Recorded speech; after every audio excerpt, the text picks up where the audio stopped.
The first tear fell when the baker's son walked away without looking back. It wasn't Princess Seraphina's tear. She had never shed one in her 19 years of life, not even when her heart shattered like crystal against stone.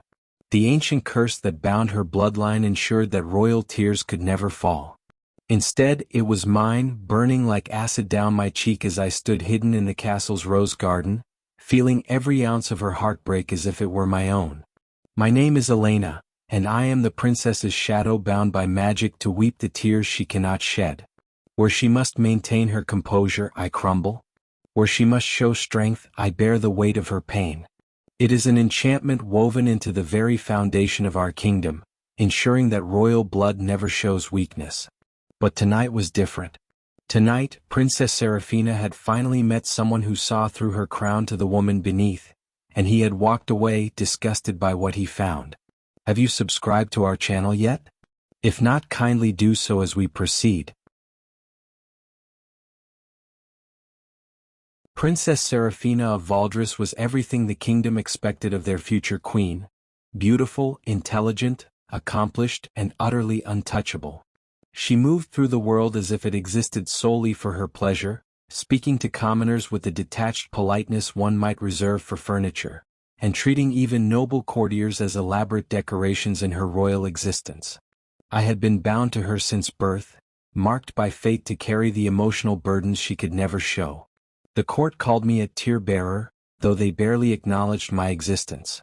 I lived in the spaces between servant quarters, hidden alcoves, the shadows of grand halls where nobility gathered but never noticed the girl who wept for their princess. For 19 years, I had cried Seraphina's tears of frustration, disappointment, and occasional loneliness. But never had I felt anything like this: the deep, wounding ache of love rejected, of pride meeting its match and losing. It all began 3 months ago, during the harvest festival, when the princess decided to venture into the village marketplace disguised as a common noblewoman. She claimed it was to understand her people better, but I felt the truth burning in my chest. She was bored, restless, tired of the predictable adoration of courtiers who saw only her crown. That's where she met Thomas. Thomas Millwright, son of the village baker, with flour still dusting his sleeves and the honest sweat of honest work on his brow. He was handsome in the way common folk could be, not polished like courtiers but real, solid, genuine. When he looked at the princess, he didn't see a crown or a title. He saw a beautiful woman, and he treated her exactly as he would treat any beautiful woman who wandered into his father's bakery. "You have lovely eyes," he had said simply, offering her a warm honey cake. "Like autumn leaves caught in sunlight." For the first time in her life, Princess Seraphina blushed. In the weeks that followed, Seraphina found every excuse to visit the village. Always in disguise, always careful to maintain the fiction that she was merely Lady Sarah, a minor noblewoman with too much time on her hands. And always, I felt the flutter of excitement in her chest, the quickening of her pulse when Thomas smiled at her. Thomas was unlike anyone she had ever known. He spoke to her as an equal, teased her when she said something particularly privileged, and wasn't afraid to disagree with her opinions. When she complained that the village fountain was too small and plain, he laughed. "You sound like you've never had to carry water from that fountain every morning for your family's bread," he said, his eyes dancing with amusement. "Beauty isn't always about size and decoration, my lady. Sometimes it's about purpose, about serving the people who need it." I felt her embarrassment like a flame in my chest, but also something else, a strange, warm sensation I had never experienced before. Through our mystical connection, I realized what it was. Seraphina was beginning to admire someone other than herself. Their courtship, if it could be called that, was unlike anything in the princess's experience. Thomas didn't shower her with elaborate gifts or flowery poetry.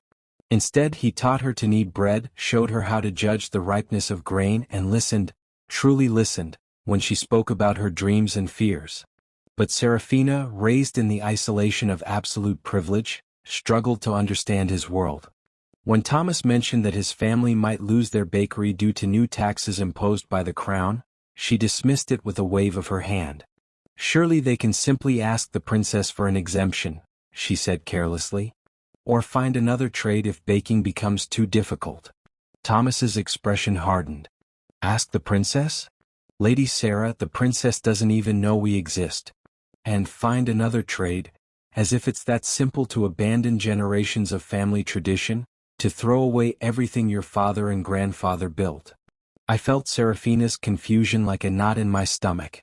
She genuinely couldn't understand why he seemed upset. After all, weren't these problems easily solved with royal intervention or practical adaptation? I only meant, she began. I know what you meant, Thomas said quietly. And that's exactly the problem. As autumn deepened into winter, the gap between Seraphina's world and Thomas's became harder to bridge. She tried to understand his concerns about common folk, the rising prices, the harsh winters, the constant uncertainty that came with not having royal protection. But her attempts often revealed just how isolated she had been from real struggle.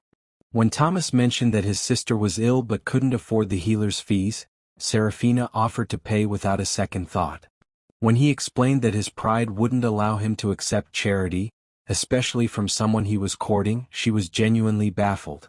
But what's the point of having money if not to help those you care about? She asked. The point is earning the right to help yourself, Thomas replied. And earning the respect that comes from standing on your own feet. Through our connection, I felt Seraphina's growing frustration. She was trying to be generous, trying to care, but every gesture seemed to push Thomas further away. She didn't understand that her casual assumption that money could solve all problems was exactly what made her seem so removed from his reality. I found myself in a strange position. For the first time in my life, I was weeping not just from pain or sorrow, but from something more complex.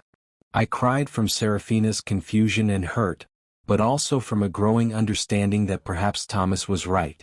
Perhaps there was something deeply wrong with the casual way the royal family treated the struggles of their people as minor inconveniences to be solved with royal decree. The breaking point came during the worst storm of winter. A terrible blizzard had struck the kingdom, and the village was running low on supplies. Seraphina, warm and comfortable in the castle, felt restless and decided to visit Thomas despite the weather. She arrived at the bakery wrapped in furs worth more than most families' annual income, expecting to find him pleased to see her. Instead, she found him working frantically in the cold bakery, trying to stretch their dwindling flour supplies to make bread for the families who were running out of food. "Sarah," he said, looking up with tired eyes, "you shouldn't have come out in this storm." "I wanted to see you," she said, then noticed his haggard appearance. "You look terrible. Why don't you simply close the bakery until the storm passes?" Thomas stared at her as if she had suggested he stop breathing. "Close the bakery? Sarah, there are families in this village who have no food left.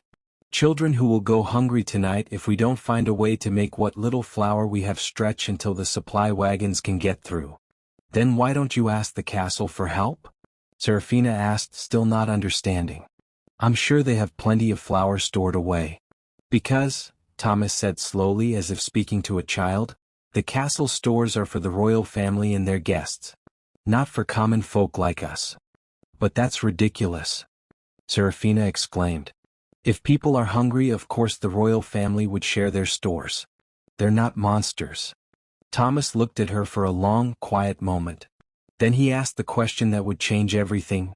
"When was the last time you went without a meal, Sarah? Not by choice for fashion or health, but because there simply wasn't enough food." Seraphina opened her mouth to answer, then closed it. The answer, of course, was never. She had never missed a meal, never wondered where her next bite would come from, never had to choose between feeding herself or heating her room. "I thought so," Thomas said gently, but there was something final in his voice. "That's the difference between us, Sarah. You see problems as things to be solved with resources you assume will always be there. I see them as things you survive through your own strength and the help of your neighbors." "I don't understand why that's wrong," Seraphina said, and I felt her genuine confusion like a weight in my chest. "If I have the means to help, why wouldn't I?" "Because help given from so high above isn't help," Thomas replied. "It's charity. And charity, no matter how well-intentioned, always comes with the unspoken message that the person receiving it is somehow less capable, less worthy, less human than the person giving it." Through our magical bond, I felt Seraphina's world tilting on its axis. For the first time in her life, someone was suggesting that her entire way of thinking, the very foundation of royal privilege, might be fundamentally flawed. The pride before the fall. In the days that followed, Seraphina tried desperately to prove Thomas wrong. She studied the kingdom's financial records, spoke with advisors about the lives of common folk, and even attempted to understand the complex web of taxes, trade and survival that governed life outside the castle walls. But her efforts only made things worse. Every conversation with Thomas revealed another way in which her perspective was shaped by privilege she couldn't even see. When she suggested that poor families could simply move to areas with better opportunities, he pointed out that moving required money most people didn't have. When she wondered why people didn't simply start their own businesses, he explained that most folk didn't have the education, connections, or capital that business required. "You're trying," Thomas said one afternoon as they walked through the village. "I can see that you're trying to understand. But Sarah, the very fact that you have to try so hard to see what's obvious to everyone else, that's part of the problem." I felt Seraphina's frustration mounting like pressure in a sealed pot. She was used to being the smartest person in any room, used to having her opinions respected and her solutions implemented. To be constantly told that her perspective was not just wrong but harmfully wrong was more painful than any physical wound. "So what would you have me do?" she finally exploded. "Pretend I wasn't born into privilege? Give away everything I have and live in poverty to prove I understand struggle?" "No," Thomas said quietly. "I'd have you understand that being born into privilege is exactly why you need to listen more and speak less. Why you need to follow more and lead less. Why you need to serve rather than rule." The words hit Seraphina like a slap. Through our connection, I felt her pride rear up like a wounded animal, fierce and defensive. "I was born to rule," she said coldly, and for the first time in months she sounded like the imperial princess rather than the love-struck woman. "It's not just my right, it's my duty. My family has led this kingdom for centuries because we know how to make the hard decisions that common folk cannot make." Thomas looked at her with something that might have been pity. "And there it is," he said softly. "The real you.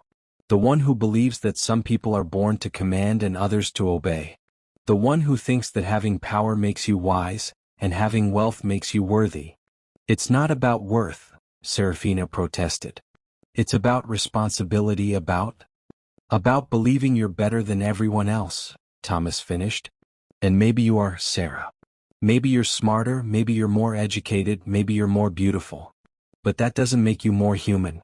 And it certainly doesn't make you more deserving of happiness than the baker's son who dared to think you might love him for who he is rather than what he could become."